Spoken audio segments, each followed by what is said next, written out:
जय भीम साथियों। अगर आप कामयाब नेता बनना चाहते हो, अगर आप सामाजिक बदलाव के लिए कार्य करना चाहते हो, अगर आप एक सफल दुखियों को न्याय दिलाने के लिए वकील बनना चाहते हो, अगर आप एक अच्छा अर्थशास्त्री आर्थिक मुक्ति आंदोलन चलाना चाहते हो, तो अवश्य सुने बाबा साहेब संपूर्ण बाड़मेर खंड 5 को। यह जो हजारों साल से मनुवाद से बहुजन समाज हार रहा है, वह इसलिए नहीं कि मनुवाद का विचार उत्कृष्ट है, बल्कि इसलिए कि बहुजन समाज स्वयं ही एक दूसरे को हराने में अवचेतन मन के साथ लगा है। बहुजन जागरूक नहीं है, होश में नहीं है, बहुजन चेतन नहीं है, अवचेतन मन से आपस में एक दूसरे की टांग खिंचाई में व्यस्त हैं। यह विचार मेरे हैं, भीम दहाड़ के हैं। अब आगे संपूर्ण बाड़मेर खंड 5 को सुनिए। परिशिष्ट वन सांप्रदायिक समस्या के समाधान के लिए मुस्लिमों, दलित वर्गों, भारतीय ईसाइयों, आंग्ल भारतीयों और यूरोपियनों द्वारा संयुक्त रूप से प्रस्तुत मांग पत्र। अल्पसंख्यक वर्गों की मांगे। नंबर 1, सार्वजनिक नौकरियों, अधिकार व प्रतिष्ठा वाले उच्च ऊंचे पदों या नागरिक अधिकारों के उपयोग और व्यापार या व्यवसाय के मामले में किसी भी व्यक्ति के साथ उसके जन्म, धर्म, जाति या वंश के कारण कोई भेदभाव नहीं किया जाएगा। नंबर 2, किसी भी समुदाय को प्रभावित करने वाले भेदभाव युक्त कानून से संरक्षण के लिए संविधान में कानूनी सुरक्षात्मक उपायों का प्रावधान किया जाएगा। नंबर 3, सभी समुदायों को धार्मिक स्वतंत्रता अर्थात किसी भी मत में आस्था रखने, पूजा पाठ करने, प्रचार करने, संस्थाएं संगठित करने और शिक्षा देने की स्वतंत्रता रहेगी, बशर्ते उससे सार्वजनिक शांति व्यवस्था और नैतिक आदर्शों का उल्लंघन न होता हो। नंबर 4, अपने खर्च पर धर्मार्थ संस्थाओं, धार्मिक और सामाजिक संस्थाओं, स्कूलों और अन्य शैक्षिक संस्थाओं की स्थापना और उनमें अपने धर्म के पालन करने का अधिकार। नंबर 5, संविधान में अल्पसंख्यक वर्गों के धर्म, संस्कृति और निजी कानून के संरक्षण और उनकी शिक्षा, भाषा, धर्मार्थ संस्थाओं के प्रोत्साहन तथा राज्य और स्वायत्त संस्थाओं द्वारा दिए जाने वाले अनुदान में देय अंश के संरक्षण के लिए पर्याप्त व्यवस्था।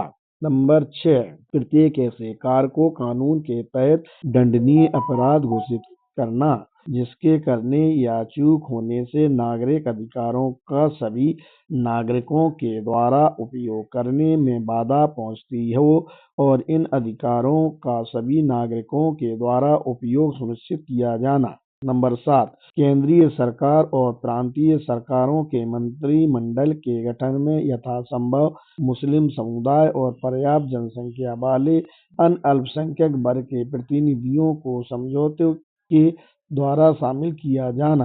नंबर 8, अल्पसंख्यक वर्गों के संरक्षण और उनके कल्याण के संवर्धन के लिए केंद्रीय और प्रांतीय सरकारों के अधीन संविधिक विभाग होंगे।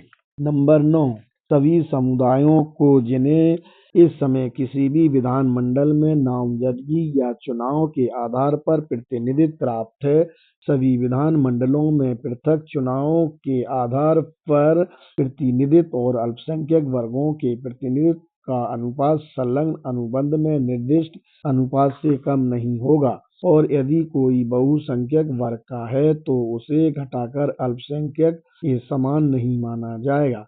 परंतु 10 वर्ष बीतने के बाद पंजाब और बंगाल में मुस्लिमों या किसी भी प्रांत में वहां के किसी भी अल्पसंख्यक वर्ग को संयुक्त निर्वाचन या आरक्षित स्थान सहित संयुक्त निर्वाचन संबंधित समुदाय की सहमति से स्वीकार करने का अधिकार होगा। नंबर 10, प्रत्येक प्रांत में और केंद्रीय सरकार के संबंध में लोक सेवा आयोग की स्थापना और जो स्थान गवर्नर जनरल या गवर्नरों की नामजदगी से भरे जाने हैं उनको छोड़कर लोक सेवाओं में नियुक्तियां इन आयोगों के द्वारा इस प्रकार की जाएगी कि कुशलता और आवश्यक योग्यता को ध्यान में रखते हुए विभिन्न समुदायों को निरंतर समुचित प्रतिनिधित्व मिल सके।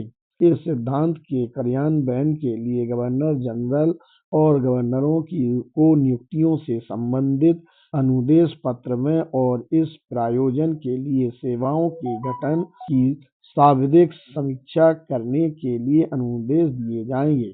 11 अगर कोई ऐसा विधेयक पारित किया जाता है जो किसी विधानमंडल में समुदाय विशेष का प्रतिनिधित्व करने वाले सदस्यों में से 2/3 सदस्यों के मत में उनके समुदाय के धर्म या धर्म पर आधारित सामाजिक आचार विचार को प्रभावित करता है या जनता के मूल अधिकारों के मामले में 1/3 सदस्य आपत्ति करते हैं, तब उक्त सदन द्वारा विधेयक के पारित किए जाने के बाद 1 महीने की अवधि में सदन के अध्यक्ष को अपनी आपत्ति भेज सकेंगे, जो उस आपत्ति को गवर्नर जनरल या गवर्नर के पास जैसा भी हो अग्रेसित करेगा और गवर्नर जनरल या संबंधित गवर्नर उस विधेयक के कार्यान्वयन को 1 वर्ष के लिए स्थगित रखेगा। इस अवधि के समाप्त होने पर वह इस विधेयक को विधानमंडल द्वारा पुनः विचार करने के लिए भेज देगा।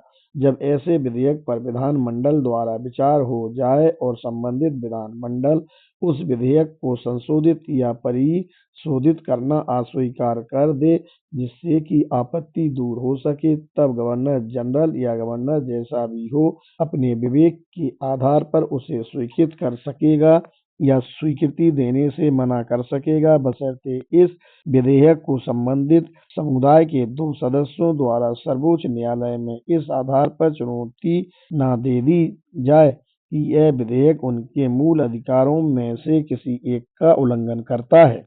मुसलमानों की विशेष मांगें।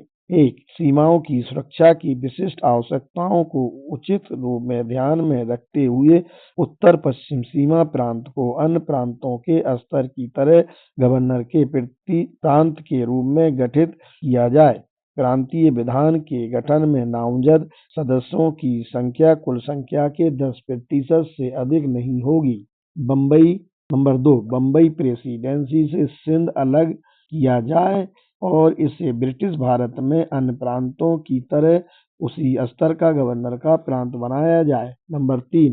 केंद्रीय विधानमंडल में मुसलमान प्रतिनिधियों की संख्या सदन की कुल संख्या का 1/3 होगी और केंद्रीय विधानमंडल में उनका प्रतिनिधित्व संलग्न अनुबंध में निर्दिष्ट अनुपात से कम नहीं होगा। दलित वर्गों के विशेष मांगें। नंबर 1. यदि किसी प्रथा या रूढ़ि के कारण राज्य का कोई व्यक्ति दंडित किया जाता है, उसे हानि पहुंचाई जाती है या अयोग्य समझा जाता है या अस्पृश्यता के कारण उसके साथ कोई भेदभाव किया जाता है, तब संविधान उस प्रथा या रूढ़ि को अवैध घोषित करेगा। 2. लोक सेवा में भर्ती और पुलिस और सेना सेवाओं में नाम लिखाने के मामले में उदारता का व्यवहार। 3.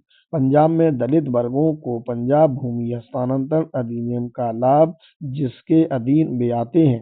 4. किसी भी कार्यकारी अधिकारी द्वारा दलित वर्ग के हित के विरुद्ध कार्रवाई या उसकी उपेक्षा होने पर गवर्नर या गवर्नर जनरल को अपील भेजने का अधिकार। 5वां. दलित वर्ग का प्रतिनिधित्व संलग्न अनुबंध में निर्दिष्ट प्रतिनिधित्व से कम नहीं होगा। आंग्ल भारतीय समुदायों की विशेष मांगें। नंबर 1. जिन मांगों को उप समिति संख्या 8 ने विचारार्थ स्वीकार लिया है, उनका उदार निर्वचन इस प्रकार हो कि समुदाय की विशेष स्थिति को ध्यान में रखते हुए उनके उचित जीवन स्तर के निर्वाह के लिए सार्वजनिक नौकरी के बारे में उसकी मांग का विशेष ध्यान रखा जाए। 2. अपनी शिक्षा संस्थाओं अर्थात यूरोपीय शिक्षा संस्थाओं के संचालन और नियंत्रण का अधिकार बशर्ते कि नियंत्रण मंत्री का हो। मौजूदा अनुदान के आधार पर उदार और पर्याप्त सहायता अनुदान के लिए प्रावधान। 3. वैधता और वंश के प्रमाण की शर्त के बिना भारत में अन्य समुदायों के समान जूरी अधिकार और अभियुक्त द्वारा यूरोपियन या भारतीय जूरी द्वारा सुनवाई कराए जाने का अधिकार। यूरोपीय समुदाय की विशेष मांगें। सभी औद्योगिक और वाणिज्यिक कार्यकलापों में भारत में जन्मे व्यक्तियों के समान अधिकार और विशेषाधिकार। 2. फौजदारी के मुकदमों की प्रक्रिया के बारे में मौजूदा अधिकारों को यथावत रखना और उसमें संशोधन, परिवर्तन या परिशोधन करने के किसी उपाय या विधेयक का गवर्नर जनरल की पूर्व स्वीकृति के बिना न लाया जाना।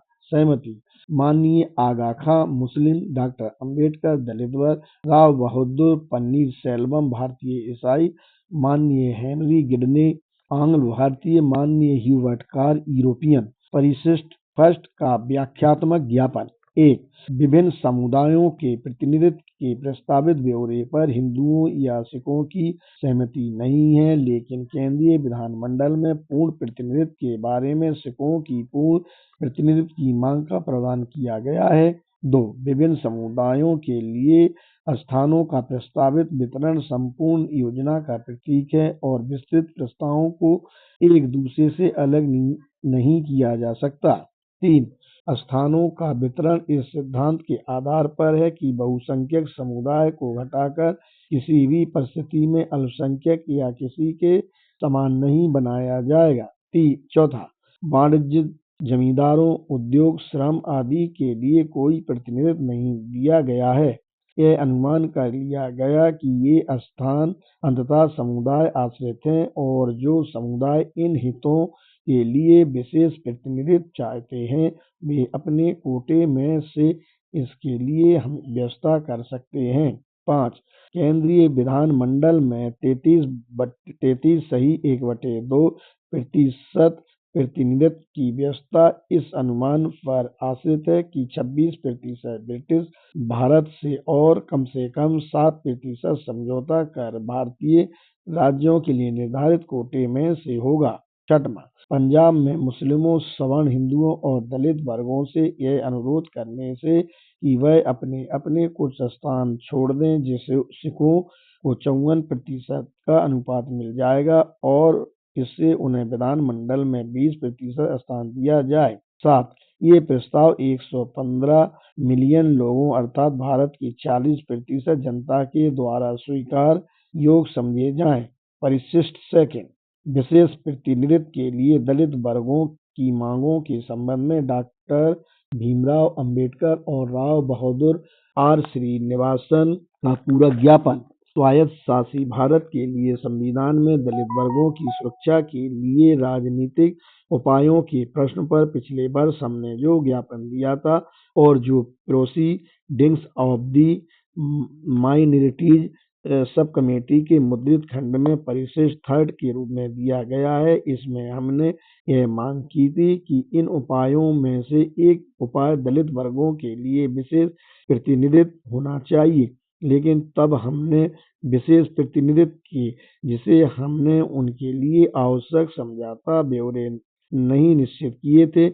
इसका कारण यह था कि अल्पसंख्यक समिति की बैठकें इस प्रश्न पर पहुंचने के पूर्व ही समाप्त हो गईं। अब हम इस कमी को उस पूरक ज्ञापन के द्वारा पूरा करना चाहते हैं, जिससे उप समिति के पास यदि वह इस प्रश्न पर विचार करना चाहती है ये ब्यौरे उपलब्ध हैं। फर्स्ट, विशेष प्रतिनिधित्व का विस्तार का प्रांतीय विधानमंडल में विशेष प्रतिनिधित्व।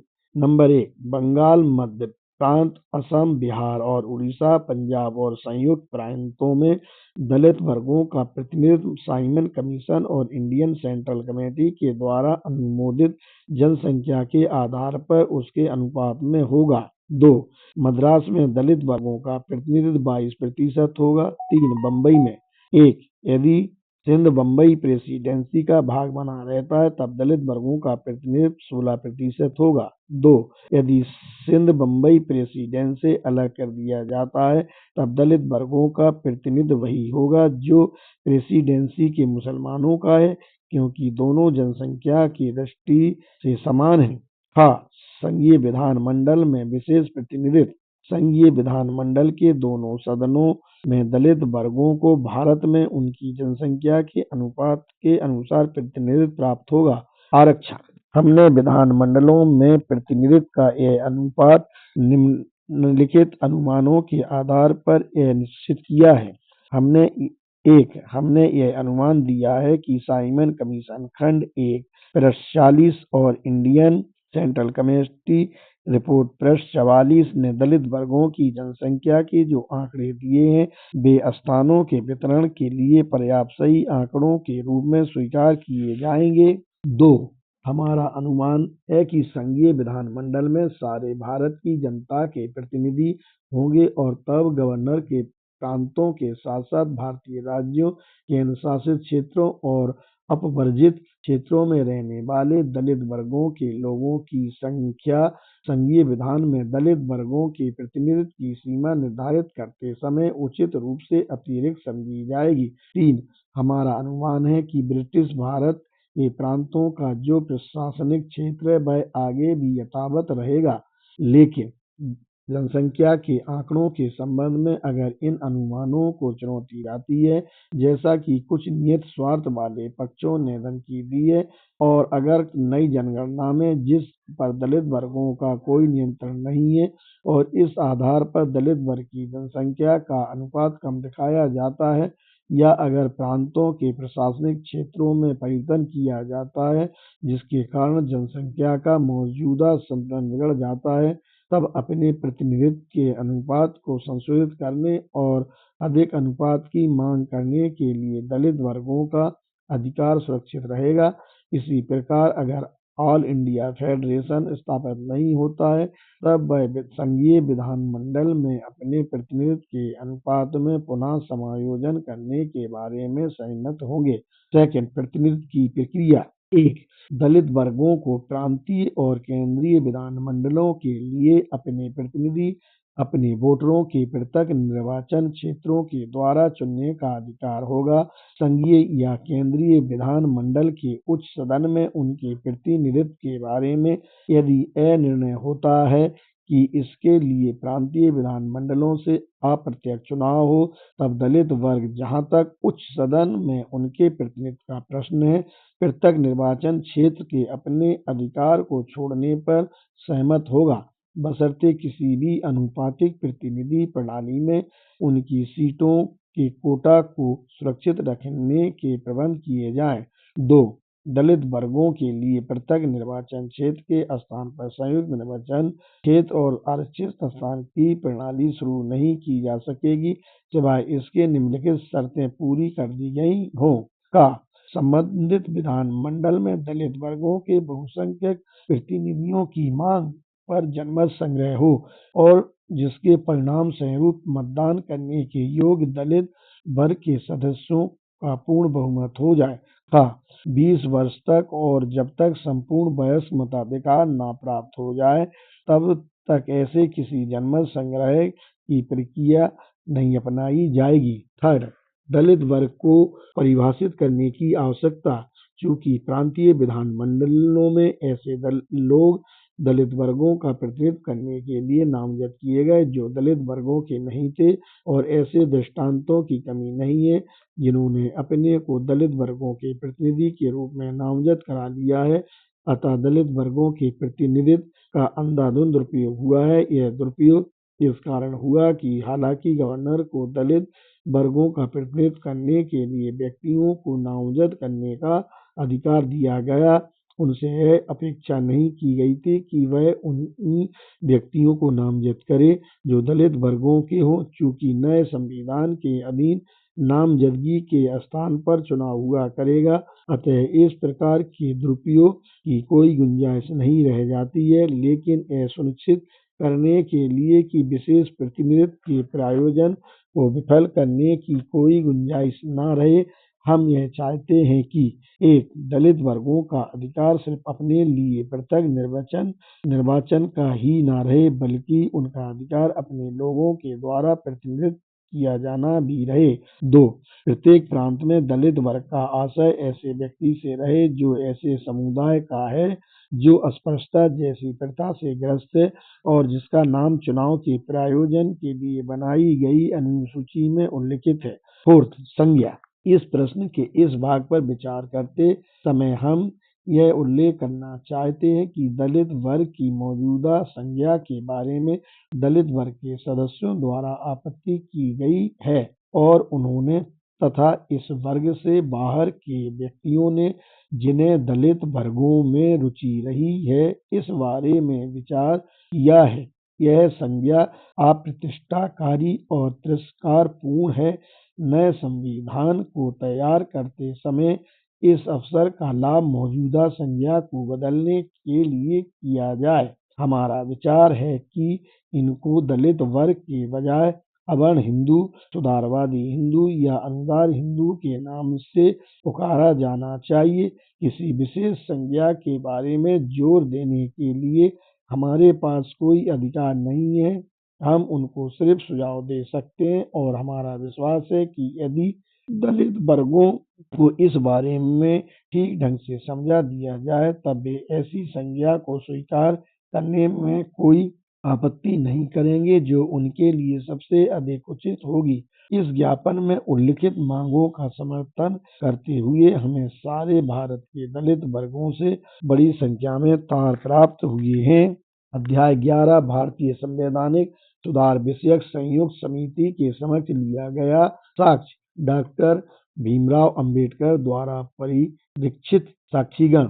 यूरोपीय लोक सेवकों, भारतीय पुलिस संघ और सिविल इंजीनियर्स एसोसिएशन की ओर से माननीय Patrick James Fagan, KCIE, CSI, FRAS, Shri EV Lovelock, Shri Bill Fred Harold Shoobert, Shri U States Arthur Cecil King, Shri Henry Robert खरोप, श्री फ्रेडरिक वाइने रॉबर्टसन, माननीय Evans Cotton, Shri Harold Lancelot Newman और Shri Sale. 382 doctor Bhimrao Ambedkar.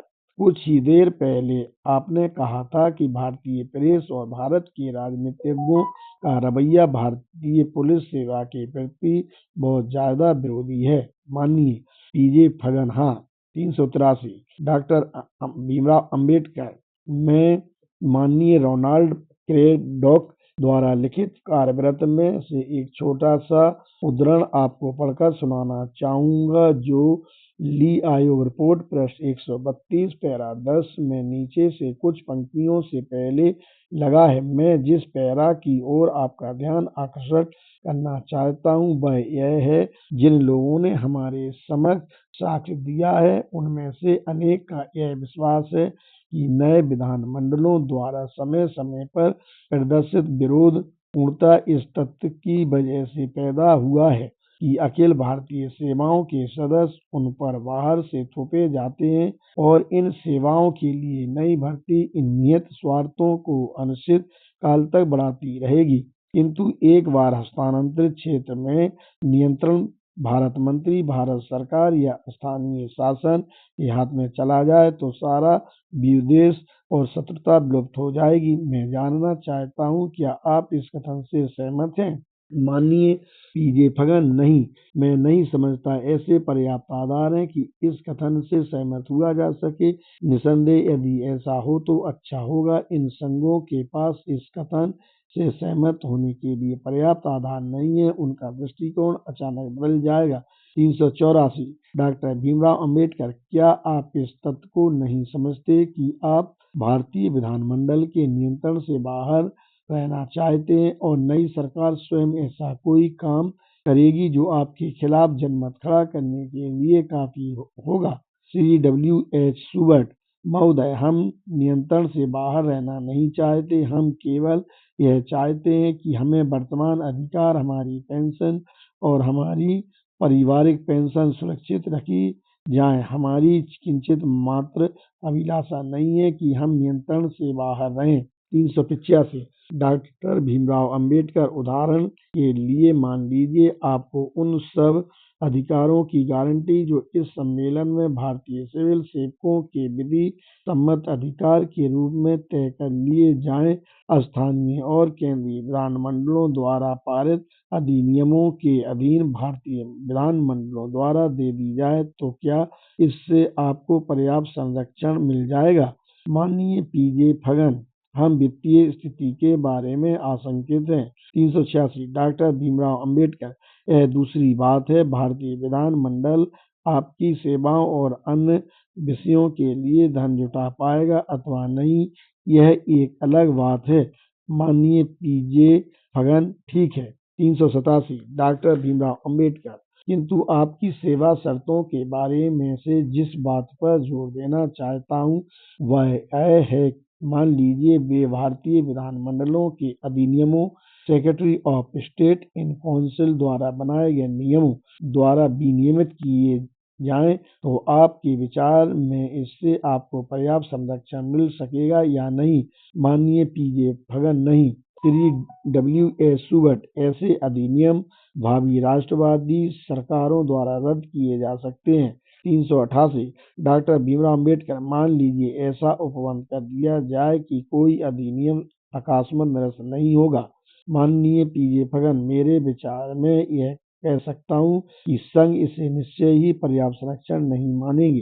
389 doctor Bhimrao Ambedkar, मैं वह बात करना चाहता हूँ जिसे आपने एक बहुत बड़ा मुद्दा बना लिया है कि भारत में प्रेस तथा राजनीतिज्ञों दोनों की ओर से आपका बहुत अधिक विरोध हो रहा है। क्या यह सही नहीं है कि आप ऐसे रक्षा उपायों की मांग कर रहे हैं जिनका परिणाम यह होगा कि आप प्रेस एवं विधानमंडल में वैयक्त विधि सम्मत जनमत के क्षेत्राधिकार से पूरी तरह बाहर हो जाएंगे? माननीय पीजे फगन, नहीं, मैं नहीं समझता कि इससे हमें क्षेत्राधिकार से बाहर हो जाएंगे। मैं कहूँगा निश्चित रूप से नहीं, निश्चय ही मैं नहीं समझता कि इससे वे स्वस्थ जनमत के क्षेत्राधिकार से बाहर हो जाएंगे। 390 डॉक्टर भीमराव अंबेडकर, मैं पुनः आपसे पूछना चाहता हूँ, क्या आप यह नहीं सोचते कि यदि आप भारतीय मंत्रियों की सम्मति से भारतीय विधानमंडलों द्वारा बनाई गई विधियों के नियंत्रणाधीन होंगे तो आपको स्वयं भारतीय मंत्रियों से उस समय बेहतर संरक्षण मिलेगा जब प्रेस में या जनता द्वारा आपकी आलोचना की जाए तो क्षेत्राधिकार से बाहर रहकर नहीं मिल पाएगा? माननीय पीजे फगन, नहीं, मेरे विचार में संघों का यह मत नहीं होगा। 391 डॉक्टर भीमराव अंबेडकर, आपने अभी अपने इस कथन के समर्थन में साइमन कमीशन की रिपोर्ट में से कुछ उद्धरण पढ़े हैं। क्या यह सच नहीं है कि सर जॉन साइमन को विधि और व्यवस्था को हस्तांतरण करने की सिफारिश अपनी इच्छा के विपरीत करनी पड़ी, क्योंकि वह इस निष्कर्ष पर पहुंचे थे कि इसे आरक्षित विषय रखने से उस विभाग में कार्यरत सेवाओं को अत्यधिक आलोचना का शिकार होना पड़ेगा? माननीय पीजे फगन, मेरे विचार में यह भी एक ऐसा विषय है जिस पर बेहतर होगा कि हम बात न करें। यह बहुत अधिक विवादास्पद विषय है, इस पर अलग अलग मत है। इस विषय पर सर जॉन साइमन और मैं उसके लिए जिम्मेदार नहीं है। डॉक्टर भीमराव अंबेडकर, क्या आप इससे सहमत हैं कि इसी कारण इसे साइमन कमीशन की रिपोर्ट में स्थान मिला है? माननीय ऑस्टिन चैम्बरलेन, साक्षी पहले ही कह चुका है कि उसे इस प्रश्न का उत्तर देने से माफ किया जाए। डॉक्टर भीमराव अंबेडकर, यदि वह इसका उत्तर देना नहीं चाहते तो मैं इस पर जोर देना नहीं चाहता। माननीय ऑस्टिन चैम्बरलेन, निश्चय ही यह सिविल सेवा के प्रतिनिधियों पर दबाव डालने के लिए उचित प्रश्न नहीं है जो अपनी विशेष स्थिति और दावों को व्यक्त करने के लिए आए हैं, न कि भारत में सामान्य सुधार संबंधी चर्चा में भाग लेने के लिए। Doctor Bhimrao Ambedkar, sir John Simon ने विधि और व्यवस्था के हस्तांतरण के लिए जो कारण बताया वह यह है कि इस विभाग को विधान मंडल और मंत्री के नियंत्रण से बाहर आरक्षित रखने से प्रेस और जनता उसकी आलोचना करेंगे। By count Burnham, state utility commission के सदस्य के नाते डॉक्टर अंबेडकर ने जो कुछ कहा है वह अत्यंत भ्रामक वृत्तांत है। डॉक्टर भीमराव अंबेडकर, संभव है मैंने उसे गलत पढ़ा हो। 2 Shri Sachchidanand Sinha, barrister at law, MIC, 1985। Doctor Bhimrao Ambedkar, सबसे पहले मैं आपसे गवर्नर के विशेष अधिकारों के बारे में, विशेषकर शांति और व्यवस्था भंग होने की रोकथाम करने संबंधी कार्रवाई और उसके अधिकार के बारे में एक प्रश्न पूछना चाहता हूँ। यदि अनुमति हो तो मैं आपका ध्यान हस्तांतरित विषयों के प्रशासन के बारे में विद्यमान स्थिति की ओर आकर्षित करना चाहूंगा। क्या भारत सरकार अधिनियम आपको मिल गया है?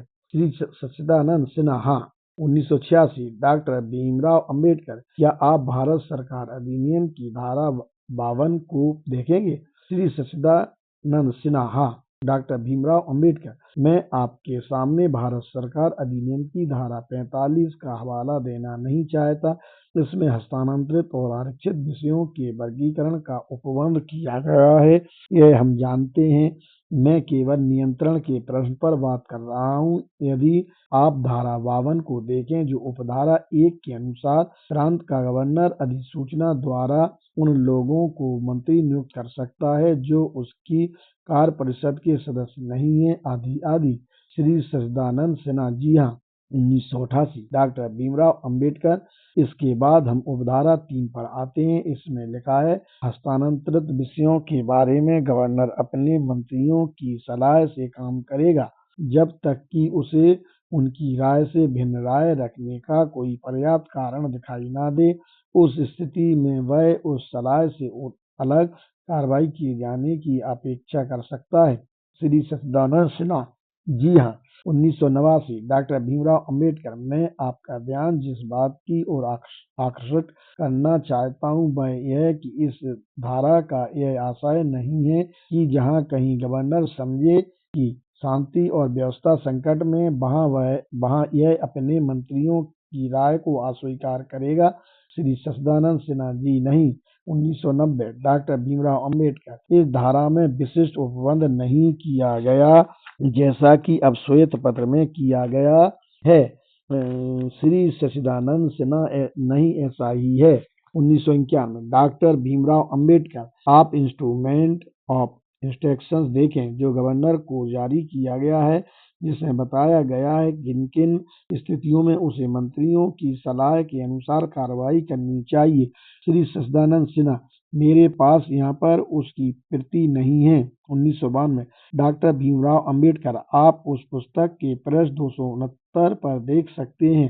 श्री सच्चिदानंद सिन्हा, हाँ, यह मेरे पास है। 1993। Doctor Bhimrao Ambedkar, instrument of instructions के पृष्ठ 270 पर खंड 4 में कहा गया है, किसी मंत्री की सलाह पर विचार करते समय और यह फैसला करते समय कि किसी मामले में उसकी राय से मतभेद रखने के लिए पर्याप्त कारण है या नहीं, आपको विधान परिषद से उसके संबंध एवं प्रेसिडेंसी के जनप्रतिनिधियों द्वारा व्यक्त की गई वहाँ की जनता की इच्छा को भी ध्यान में रखना होगा। दूसरे शब्दों में, गवर्नर वर्तमान परिस्थितियों के अंतर्गत मंत्री को हस्तांतरित विभागों के विषय में उसकी सलाह को तभी अस्वीकार कर सकता है जब उसका निष्कर्ष यह हो कि मंत्री को विधानमंडल का अथवा निर्वाचन क्षेत्र का समर्थन प्राप्त नहीं है।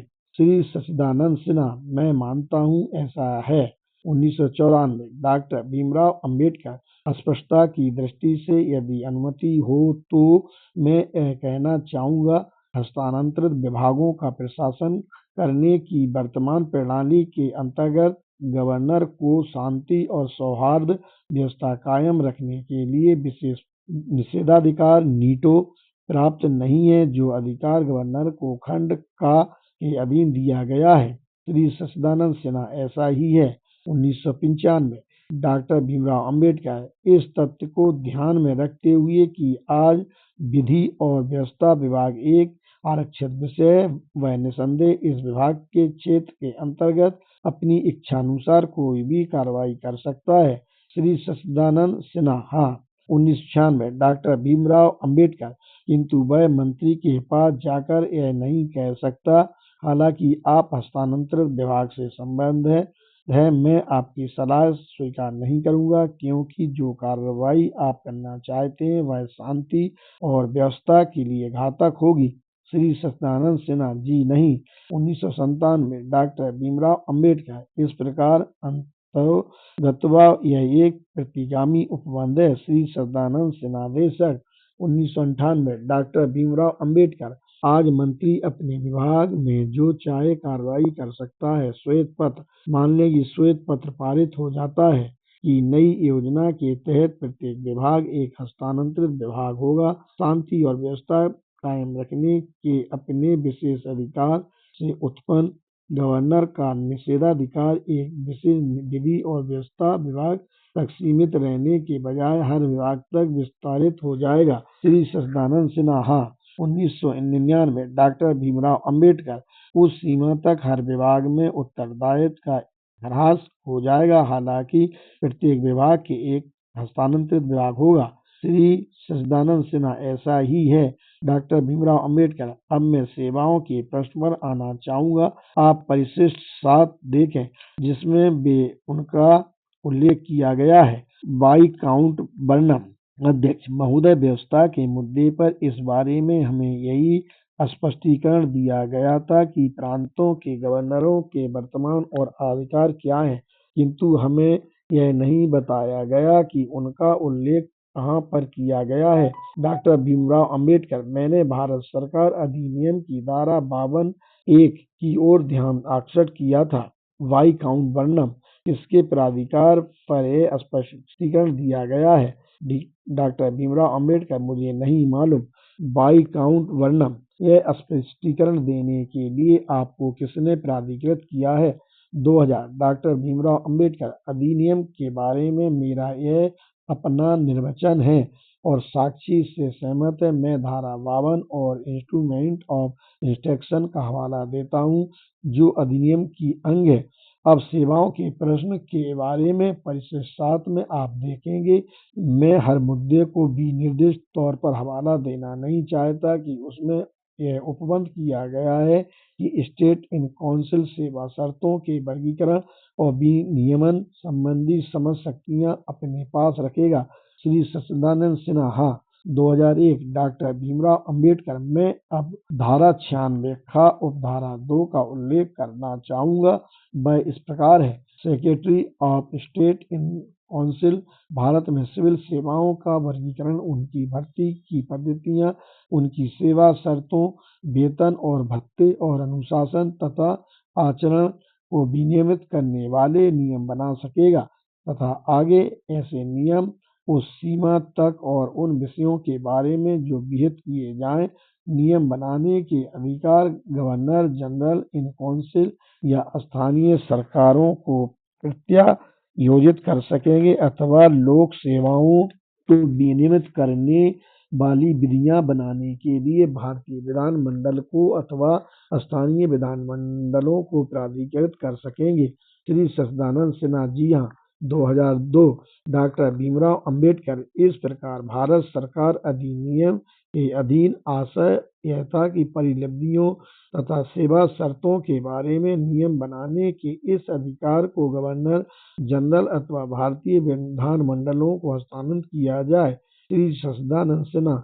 अथवा स्थानीय सरकारों को। 2003 डॉक्टर भीमराव अंबेडकर। और आशय यह था कि सेवा शर्तें ऐसी हों कि भारत में आरंभ की जाने वाली नई शासन प्रणाली उन्हें आत्मसात कर सके। श्री सच्चिदानंद सिन्हा। यही आशय प्रतीत होता है। 2004 डॉक्टर भीमराव अंबेडकर। उदाहरण के लिए यदि परिशिष्ट 7 में जो उपबंध दिए गए हैं वे अधिनियमित कर दिए जाएं तो भारत सरकार अधिनियम के अंतर्गत भारतीय प्राधिकारियों पर नियंत्रण बढ़ाने की प्रगति रुक जाएगी। श्री सच्चिदानंद सिन्हा। इसलिए मैंने अपने ज्ञापन में कहा है कि लोक सेवाओं से संबंधित प्रस्ताव भारत के लिए संतोषजनक नहीं है। 2005 डॉक्टर भीमराव अंबेडकर। यह बहुत जरूरी है और उसका उपबंध वस्तुतः भारत सरकार अधिनियम में ही कर दिया गया है कि इन अधिकारों का प्रयोग secretary of state in council द्वारा किया जा रहा है और वे उचित शर्तों के अधीन भारतीय विधानमंडल को प्रत्यायोजित की जा सकती है। श्री सच्चिदानंद सिन्हा।